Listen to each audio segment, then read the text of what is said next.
Your brand new iPhone deserves the best protection, and the iLune 3-Pack Screen Protector plus 3-Pack Camera Lens Protector has you covered. Don't take risks with your iPhone. Click the link in the video description to shop now on Amazon. Labor want to hear an alternative to their economic chaos. Well, I've got some advice for Rachel Reeves. For a chancellor who made economic growth not only her #1 priority, but her only jailbreak, Wednesday's spring statement will be a humiliation. As Rachel Reeves rises to read out the figures, her plan to kickstart growth and avoid more pain will be in tatters. And no one will really buy the excuse, it's all the fault of Donald Trump and his tariffs. The tax-raising pain of October's budget has not even kicked in yet, and already the backbone of Britain, our small businesses, have taken a mighty kicking. Confidence is down, sackings have begun, and expansion plans have been snuffed out. And that's before the new workers' rights laws make hiring even trickier. A Federation of Small Businesses survey post-budget revealed a third of small employers expect to slash staff this year, up from 17% before Reeves hit them with taxes and Angela Rayner began to legislate them into the ground. Some 51% of small employers say labor costs are one of the greatest barriers to growing their business. So who was surprised when the Bank of England downgraded its growth estimates for this year from 1.5% of GDP to just 0.75%? It's thought the hallowed Office for Budget Responsibility will have its own guess to 1% on Wednesday. Either way, Reeves is in the red, with £10 billion of breathing space wiped out. There will be lots of talk of security at home and abroad, with defense spending trickling down into domestic jobs, but the chancellor will be hard-pushed to mask the obvious. Her gamble has not paid off. The plan was to kickstart GDP growth to avoid a Labour government having to slash the size and scale of its beloved state. That plan has demonstrably failed. Rachel from accounts has been forced to become Rachel with an axe. After 6 months of talking down the country almost into recession and dropping a giant anvil on business, how far she is the author of her own misfortune will likely be the subject of plenty of jibes in the Commons. But to her credit, Reeves has batted away repeated pressure from within the Treasury to hike taxes again, or freeze income tax thresholds to pick the pockets of Britain by stealth. Lefty economists have also been given short shrift with their demands to increase the tax burden even more, with Reeves making clear it is not a lever she is willing to pull again yet.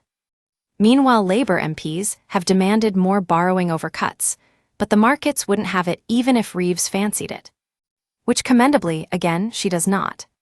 Instead, she has made clear it is unsustainable for the state to be spending nearly £1.4 trillion a year.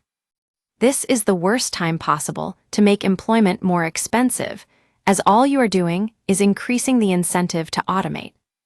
Those howling, and there will be plenty, not least on her own side, will be told to go away and come up with a plan that doesn't involve a market meltdown or making the last remaining pipsqueak. Rachel hears the criticisms, but she doesn't hear the alternative, her folks say. But while that may get her through this week, I fear it's going to be more than just a spring of pain for the government when the national insurance hikes kick in from April and barmy plans to give workers full employment rights from day one become law.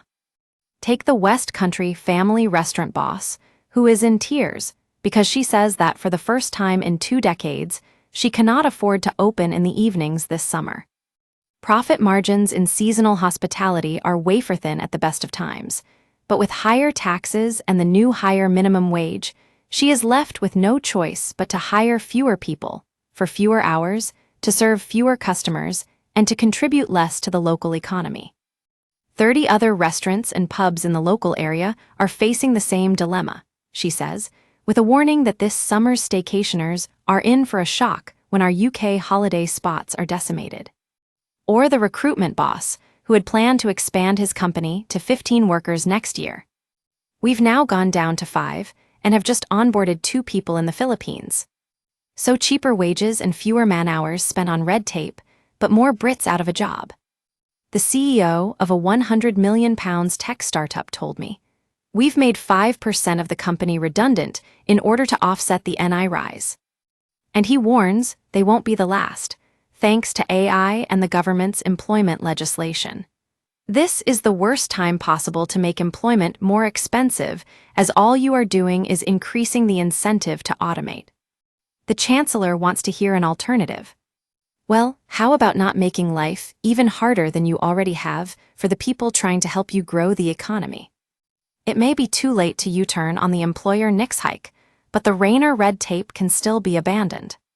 Some bemusement that Sir Keir Starmer decided to take a writer from the achingly dull New York Times with him to greet the returning submariners on our nuclear sub HMS Vanguard last week. Left.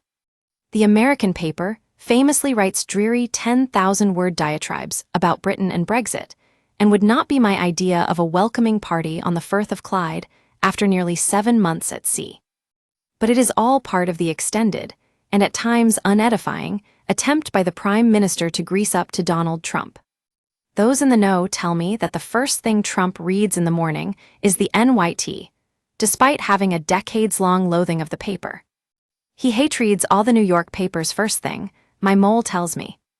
And Starmer's slurping would have even the vain U.S. president choking on his breakfast Diet Coke.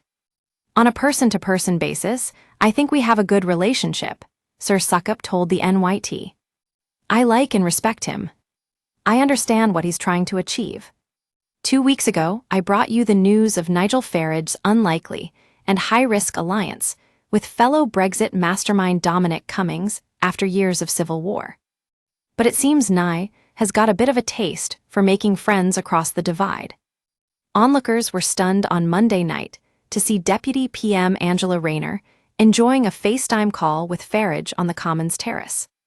She was teasing him for being in America again rather than Westminster, but all very chummy.